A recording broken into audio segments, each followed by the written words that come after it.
All right, we are reading Corrie tenBoom, Keeper of the Angel's Den by Janet and Geoff Benge. We're on chapter 2. It's titled A Very Modern Invention. Corrie, you look hot. Come here and let me feel your forehead. 17-year-old Corrie walked slowly over to her mother. She didn't want to admit it, but her mother was right. She'd been feeling sick for quite a few days now, ever since school had finished. I think we'll have Dr. Blinker examine you this afternoon when he comes to look in on Tante Bep, continued her mother. Corrie nodded. Tante Bep had tuberculosis, and although there was nothing more medically that could be done for her, the doctor came once a week to visit her anyway. The large Frisian clock in the hall struck 2 o'clock as Dr. Blinker arrived. The doctor hurried up the narrow corkscrew staircase to the 3rd floor, where Tante Bep lay coughing. When he was finished, her mother asked the doctor to examine Corrie. Corrie sat on her bed as Dr. Blinker ran his hands over her back, tapping the top of his fingers every few inches.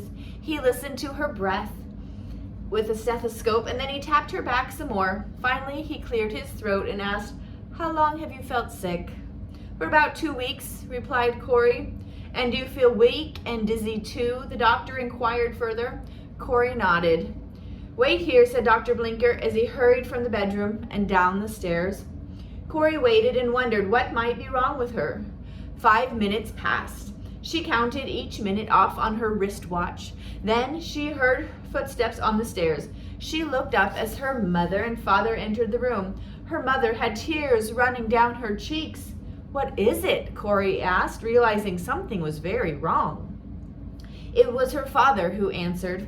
"Dr. Blinker says you are sick, you have tuberculosis, and you must stay in bed until your temperature goes down." Corrie could feel the color draining from her face. Thoughts flooded her mind as she tried to make sense of what she just heard. Tuberculosis, like Tante Bep? Tuberculosis, which you surely died from? "It's not fair," she finally blurted. "I'm only 17. Tante Bep is an old woman." Her mother walked over and put her arm around her youngest daughter. "I know it will be difficult, Corrie. The best thing you can do to help yourself is to go to bed, like the doctor said. I'll come and sit with you in a few minutes." Corrie didn't feel sick enough to be in bed, but she needed time to think, so she pulled back the quilt and climbed in. She took her hand mirror and examined her face as she unwound her long brown hair from its bun. She didn't look very sick. Her blue eyes were a little bloodshot, and she looked flushed but not deathly ill. "Not yet, anyway," she told herself grimly as she laid her head back on the pillow. As she lay there on that summer's afternoon in 1909, Corrie tried to remember everything she'd ever heard about tuberculosis. Tante Bep was one of 3 of her mother's sisters who lived with them in the house everyone called the Beje. She had been sick with tuberculosis for a year. It wasn't talked about much, but her mother had told Corrie that Tante Bep would die from the disease. Everyone who caught tuberculosis eventually died of it. Some rich people went to sanitariums where they lay outside in the fresh air. That helped a little, but as far as Corrie knew, there was no cure for tuberculosis. The days passed. Corrie didn't feel any sicker, but she didn't feel any better either. The doctor had left strict instructions that she was not to get out of bed until her temperature went down. Unfortunately, it just wouldn't seem to go down, so she kept on lying in bed. Although her bedroom was on the 3rd floor, Corrie had only to look at her wristwatch to know exactly what was going on in the rest of the house. Her family was as punctual as the clocks her father, Casper tenBoom, repaired. At exactly 8:15 in the morning, Corrie's father would go down the stairs to the dining room, where 2 slices of bread, 1 brown and 1 white, and a cup of coffee would be waiting for him. At 8:30, when he'd finished his breakfast, he would take the huge black leather Bible off the shelf and read a chapter out loud. Then he would lead the family in morning prayer, always ending with a special prayer of blessing for Wilhelmina, Queen of the Netherlands. Everyone in the house, except those sick in bed, were expected to be at morning Bible reading and prayer. After breakfast and devotions, Corrie's father would begin his workday in the clock shop. Meanwhile, Corrie's mother and her sister, Tante Anna, would start the housework. When the work started, Tante Jans, her mother's other sister who lived with him, would usually have somewhere important to go. As the bells of St. Bavo Church chimed midday, lunch would be set on the huge oval table in the dining room.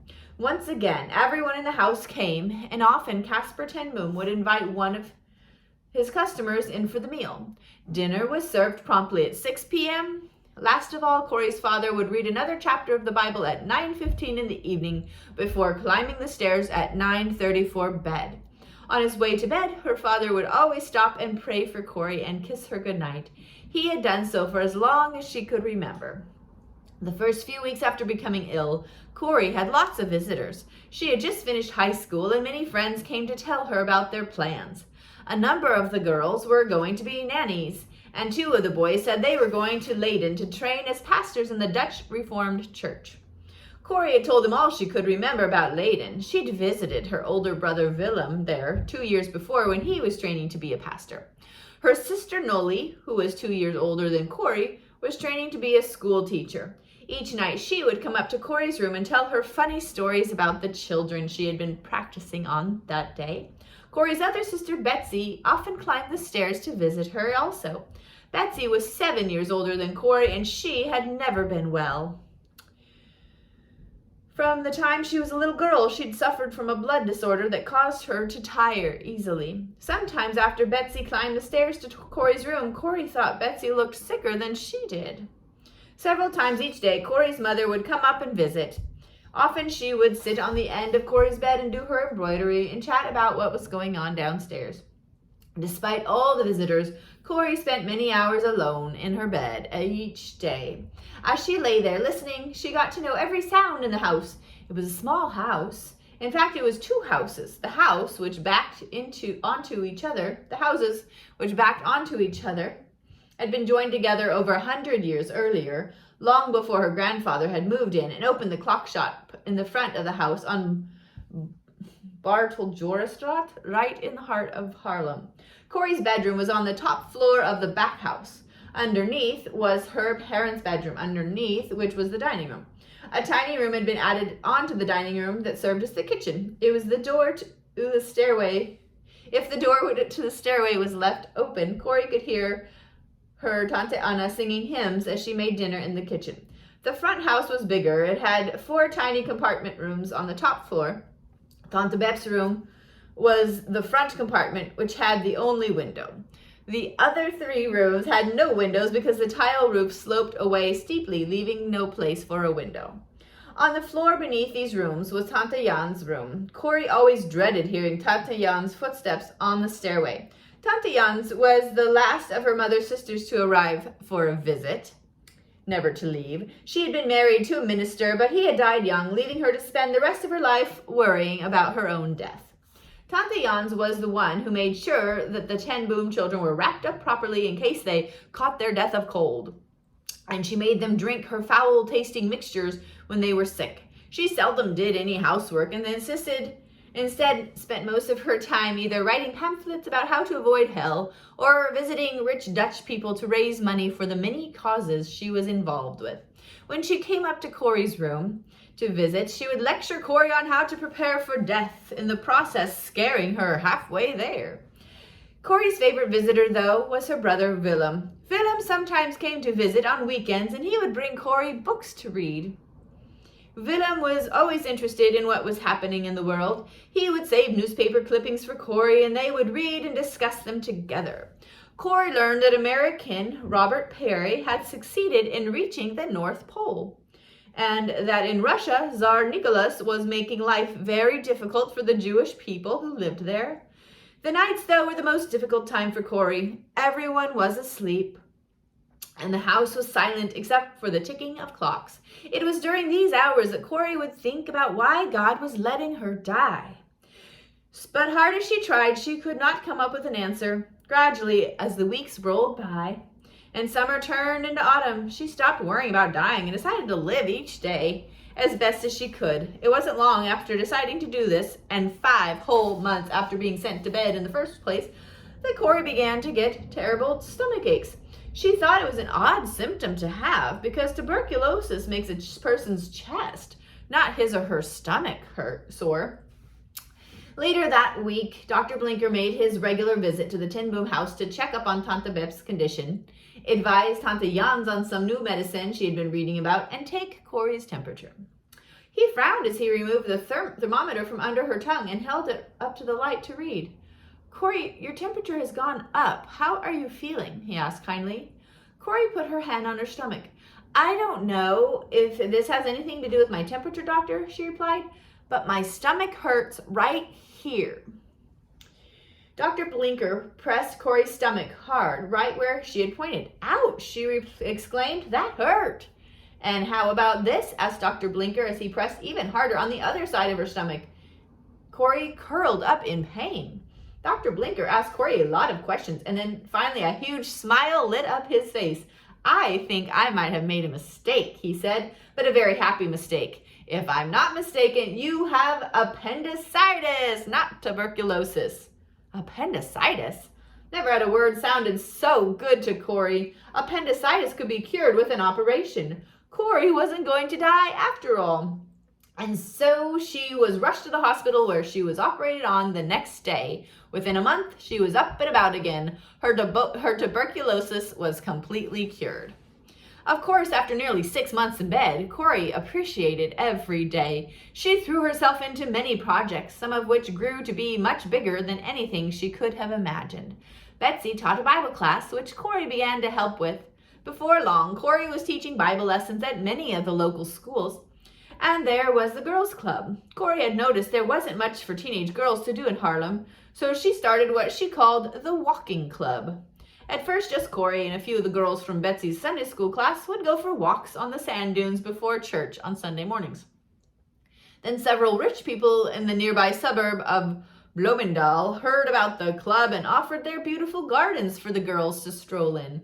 Before Corrie knew what was happening, 300 girls were in the club. Soon, Corrie started other clubs to give the girls more things to do. There was the gymnastics club, the German language club, and the drama club. It wasn't long before there was at least one club meeting running every night of the week. And then in 1919, when Corrie was 27, she came up with the modern idea of holding a club meeting where girls and boys could get together to play games and listen to music. The whole concept sounded rather scandalous to many parents. But after the club had been running for a year, most parents agreed it was a good idea. As her clubs grew, Corrie knew she needed a better name for the club, which had grown far beyond just walking. Corrie and the girls came up with the name the Triangle Club. The symbol on the new patch for the club was a triangle instead of a circle. The sides of the triangle stood for the social, physical, and intellectual skills the girls were developing in their club activities. The circle that encompassed the triangle stood for God. At every club meeting, Corrie tried to help the girls understand a little more about God's love for them. Once a year, the club would put on a demonstration of all they had learned, and more than 1,000 people would come to see it. Indeed, Corrie's club became known throughout Holland. Although her 3 aunts had died, the Beje was never empty. There was always someone who needed a home, and the tenBoom family would take them in. There were the children of missionaries who needed a home in Holland, and during the First World War, the family took in German orphans. In all, the tenBooms fostered 10 children, raising many of them to adulthood. In 1921, Corrie's mother suffered a series of strokes and died. It was a bitter blow for Corrie. Her mother had been such a help and support to her. But slowly, Corrie got over the loss, and not too long afterwards, she decided to become a watchmaker. Her father was one of the most skilled clockmakers in Holland, but wristwatches were becoming more and more common. Her father needed someone in the clock shop who knew how to repair wristwatches. So Corrie went to a factory in Switzerland and learned how to make and repair wristwatches. In 1924, at 32 years old, she became the first woman in Holland to be certified as a watchmaker.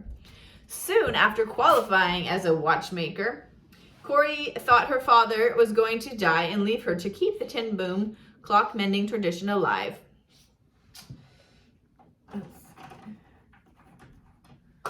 Okay. Casper tenBoom got hepatitis, a serious illness for anyone, but particularly so for a 64-year-old man. Corrie's father lay seriously ill in the hospital for many days until finally he began to recover. The day he came home from St. Elizabeth's Hospital was a wonderful day for the whole town. To most of the local people, Corrie's father was known affectionately as Harlem's grand old man. He looked like Santa Claus, and he was just as popular. Close this blind too. He was just as popular as Santa Claus. The tiny workshop where he fixed clocks and watches hosted a continuous stream of people who needed advice, a kind word, or a prayer. Some of his visitors were rich Jewish merchants. Others were penniless tramps. It made no difference to him who they were. He made time for all of them. So many of the shopkeepers who surrounded the Beje, the street sweepers, bargemen, flower sellers, even policemen from the headquarters around the corner of Smiddestraat had pooled their money to buy Casper tenBoom a very modern coming home present, a radio. Corrie cleared a space on the side table beneath the window for the radio, and when Willem arrived with it, he lowered its polished wooden case onto the table. The radio looked even bigger in the cramped parlor of the Beje than it had in the catalog they'd ordered it from. Casper tenBoom eased himself out of his chair and hobbled over to his new modern wonder. He ran his hand over its smooth veneer finish and declared, "It's beautiful." His bright blue eyes sparkled with delight. "Just think," said Betsy, "we will be able to listen to concerts from all over Europe. See, I already have this week planned out." Corrie leaned over to study the pad Betsy had been writing on. Sure enough, there was Betsy's neat, flowing handwriting. It was a list of which concerts were on each night and from which station. "We'll be able to hear news firsthand from all over Europe, too," added Willem. From the time before tenBoom children had been very young, their father had insisted they speak German, English, and as well as Dutch. This was because the Netherlands was wedged along the coastline of Europe between Germany to the east and Belgium to the south, and just a few miles to the northwest across the North Sea lay the British Isles. Now they would be able to listen not only to the beautiful music, but also to news from Great Britain and Germany. The music of Brahms and Beethoven floated from the shell-shaped speaker of the radio and filled the Beje. During the next few weeks, friends and neighbors came by to see the wonderful new device. Over and over, Corrie would hear her father say, "Just think, there's a whole orchestra playing in there, and listen to how wonderful it sounds." Or electricity. Now electricity is amazing. First we had lights at the flick of a switch, and now machines that collect music out of the air itself. As Corrie sat with Betsy and her father during that summer of 1924, listening to music from the radio, she could never have imagined that the radio that now brought them such beautiful music would one day bring them the news of war in Holland. And more than that, that the parlor where they sat so peacefully and sipped coffee would become a rescue center for hundreds of desperate people, and then a potential death trap for some of those Corrie loved the most. Corrie could not have imagined any of those things then. No one in peaceful Holland could have, but these events would indeed happy, busy life that Corrie lived would be turned into a living nightmare.